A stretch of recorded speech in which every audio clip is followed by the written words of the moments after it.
త్వరలోనే విద్యా commission semi residential స్కూళ్ళ ఏర్పాటు పరిశీలిస్తామని చెప్పేసి 100% పరిశీలించాలి. దీన్ని ప్రత్యేకంగా దృష్టిలో పెట్టండి, ఎందుకంటే చాలా ఇంపార్టెంట్. గురుకుల పాఠశాలల వల్ల మంచి జరగవచ్చు, కానీ ఇక్కడ తల్లిదండ్రులకు పిల్లలకు మధ్య గ్యాప్ వచ్చేటువంటి అవకాశం ఉంటుంది. పెద్దయిన తర్వాత మమ్మల్ని మనం చూసుకున్నావా అని చెప్పేసి వాళ్ళు అంటే అట్లా అనుకునేటువంటి ప్రమాదం ఉంటుంది. వాళ్లకు అంత అటాచ్మెంట్ తక్కువైపోయేటువంటి ప్రమాదం ఉంటుంది. కాబట్టి సెమీ రెసిడెన్షియల్ స్కూళ్ళు చాలా బాగుంటుంది, మంచి ఆలోచన ఇది. ఈ నెల 9 నుంచి 20 వరకు బడిబాట, సింగిల్ టీచర్ స్కూళ్లను మూసేయబోం, వ్యవసాయానికి ఓ కమిషన్ వేస్తామని చెప్పేసి తెలంగాణ సీఎం రేవంత్ రెడ్డి అంటా ఉన్నారు. నిరంతరం పనిచేసే వ్యవస్థ ఏర్పాటు, త్వరలో విద్యా వ్యవసాయ కమిషన్లను ఏర్పాటు చేస్తామని, నిరంతరం సమస్యలను పరిష్కరించే వెసులుబాటు కల్పించబోతున్నామని తెలంగాణ ముఖ్యమంత్రి రేవంత్ రెడ్డి అన్నారు.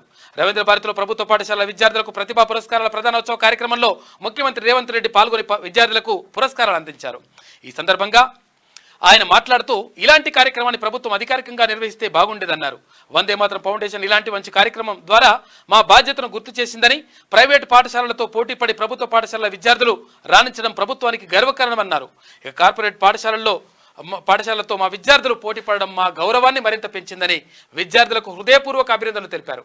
90% మంది IAS IPS అధికారులు ప్రభుత్వ పాఠశాలలో చదివినవారని, నాతో సహా ప్రముఖ రాజకీయ నేతలంతా ఒకప్పుడు ప్రభుత్వ బడిలో చదివిన వారే అని చెప్పేసి సీఎం రేవంత్ రెడ్డి చెప్పిండు.